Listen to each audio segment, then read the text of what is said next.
আমরা দুজনে একটি ছেলে একটি মায়ের জন্ম থেকে ছোট থেকে। সম্মানিত প্রিয় দর্শক, দেখেন কিছুক্ষণ আগে এই রোগীর উপরে 7 জন জিন ছিল। 5 জন হলো হিন্দু, 2 জন কি মুসলমান। 5 জন হিন্দু, 2 জন মুসলমান। প্রথম হিন্দুর নাম হলো মহাদেব, আর মুসলমান 2 জনের নাম প্রথম হলো রহিমা খাতুন না খা খা, তারপরে জনের নাম সিদ্রাতুল সিদ্রাতুল খাতুন। আচ্ছা, এখন তোমরা কি আপন বোন না চাচাতো বোন? তোমরা চাচাতো বোন।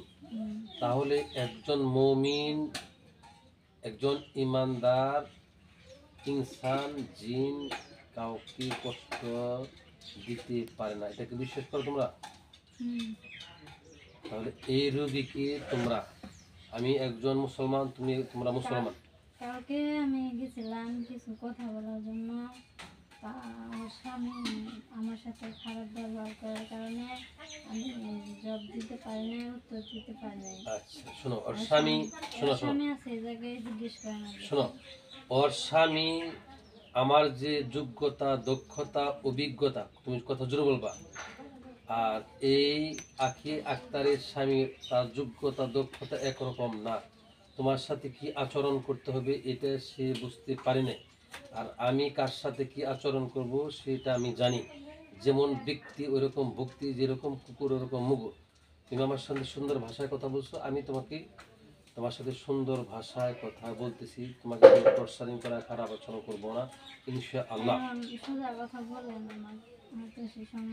আচ্ছা শোনো, তোমাকে তো আমি কোরআনের কারিমের আয়াতে আটকাইছি, তুমি আমার সাথে অনুমতি ছাড়া যাবে এখন? আচ্ছা, এখন এই রোগীর, এই যে মহাদেব, হিন্দুরা বলে গেলো মাথায় সমস্যা, চোখের সমস্যা, কিন্তু তাদেরকে এই রোগীকে আখেরকে এনামে নিয়ে গিয়েছিল ঢাকা। মাথায়, ব্রেনে, চোখে কোনো সমস্যা না। আসলে কোনো সমস্যা আছে? মানে ও যেটা বলছে পুরাটা যে সত্য তা না, আমি যেটা সত্য আমি সেটা বলতেছি। আচ্ছা বলো। হ্যাঁ, তখন লোকটা ধরা পড়ে নাই, তখন ধরা পড়ে নাই, কিন্তু এই যে কিছুদিন ধরে যে ওর মাথা ব্যথা যন্ত্রণা শুরু হয়েছে, এই যন্ত্রণা থেকে ওর মাথায় একটু সমস্যা হয়েছে, যেটা কয় মানসিক বুঝছেন। আর ওর চোখে একটু মানে এক কোনায় রক্ত জমে গেছে, দুইটা সাইডেরই দু কোনায় রক্ত জমে আছে। ওই রক্তের কারণে ও ক্লিয়ার ভাবে কিছু দেখতে পারে না, ফর্সা দেখে। বুঝতে পারছেন? ওরা যে 5 জন, ওরা তো সমস্যা করে নাই। ওরা অবশ্য সমস্যা নাই, কিন্তু দুজন ব্যক্তির কথা বলছে এই জায়গায়, তাই না? 2 জন, একটা বলছে মহিলা, একটা ওই যে ওর যে মানে আমাদের যারাই করে মুসলিম আর ওই যে হিন্দুদের নিয়ে, ওই কিন্তু এখনো পর্যন্ত কিছু জানে না। ওটা উনি ভুল বলছে, মিথ্যে বলছে। আচ্ছা শোনো, এই রোগীর যে শাশুড়ি, সে কিছু করছে? 1 নাম্বার ব্যক্তি, আর একটা ব্যক্তি আছে এই জায়গায়, মহিলা, এই জায়গায় মানে এই জায়গায় না, ওর শ্বশুর বাড়ির ওই আশেপাশে আছে, ওই করছে আর ওই করছে, ওরা 2 জনে মিলা ও করতেছে মোর ধর খুঁটি, ও করতেছে ওর বান, মানে বান এমন বান মারতেছে ও জানে স্বামীর ভাত না খাইতে পারে। ওই বউটা আসতে চাইতেছে, ওর কাছে জিজ্ঞেস করেন ওর বউ আছে, সেই বউ এখনো সারা খারাপ হয় নাই, তার মাধ্যমে ওরা আনাইছে, হেডে এখন আসতে চাইতেছে। এখন ওরে রাস্তা থেকে ক্লিয়ার করে দিয়ে এখন বেটে উঠে বলবো। এখন আমরা তো আর মানে যাইতে দেব না। আচ্ছা শোনো, তোমরা এখন, তোমাদের একরকম ক্ষমতা, আমাদের একরকম ক্ষমতা।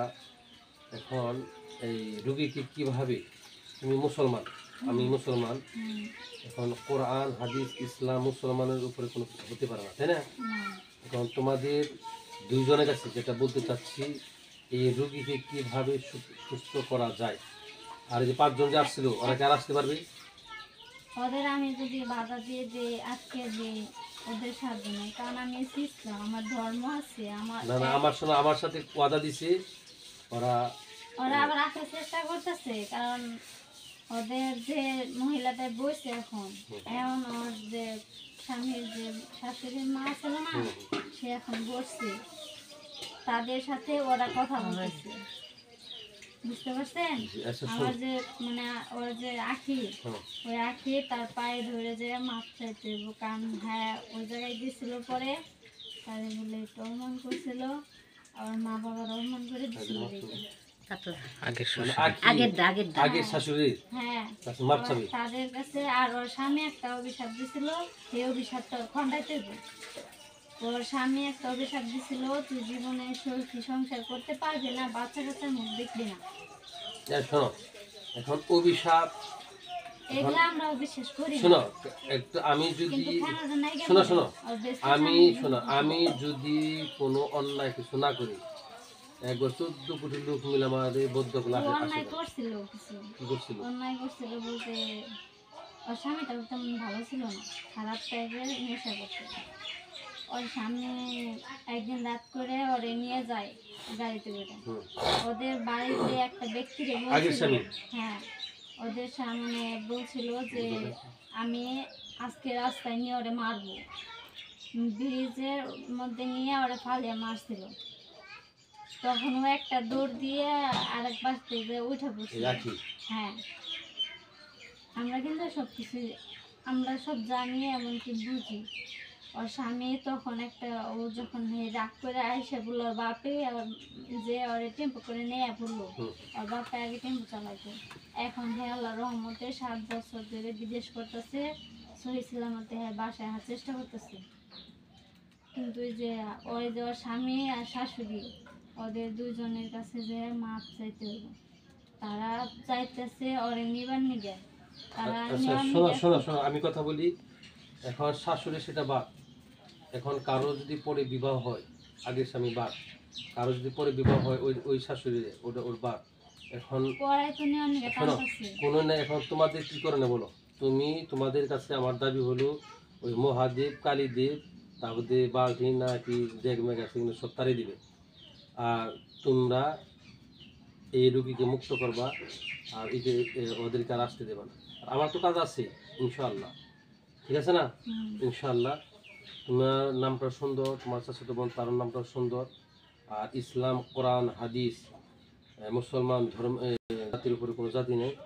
এখন তোমার কাছে যেটা আমি বলতে চাচ্ছি সেটা হলো, অবশ্যই তোমার ভিতরে আল্লাহর ভয় আছে, পরকালের ভয় আছে, জাহান্নামের ভয় আছে, বিশ্বনবী জনাবি মুহাম্মদুর রাসূলুল্লাহ সাল্লাল্লাহু আলাইহি ওয়াসাল্লামের মহব্বত তোমার মধ্যে আছে। আর তুমি অনেক ভদ্র একটা, তোমার তো জিন জাতি, তাই না?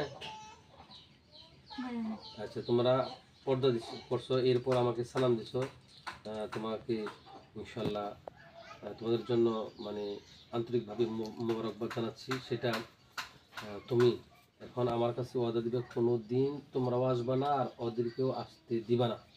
এরপর আমি রুগীর বাকি কাজগুলো ইনশাল্লাহ চালিয়ে যাব। এখন আমার কথাটা কি সুন্দর? তোমরা দুইজন মুক্ত হইবে।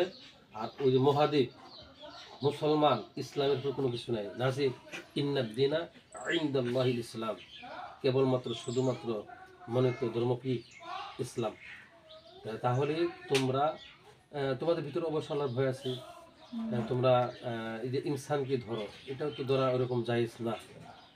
হ্যাঁ, আর আমি আশা করি এই পর্যন্ত যতগুলো রুকিয়া কোরআন সুন্নাহ চিকিৎসা করেছি সব কিছুই ভালো হয়েছে। তো তোমরা এখন আমার সাথে ওয়াদা দিবে আর কোনোদিন আসবা না। আর আরেকটা ওয়াদা হলো যে ওরা যাতে কোনোদিন না আসতে পারে, এরপরে কুকুর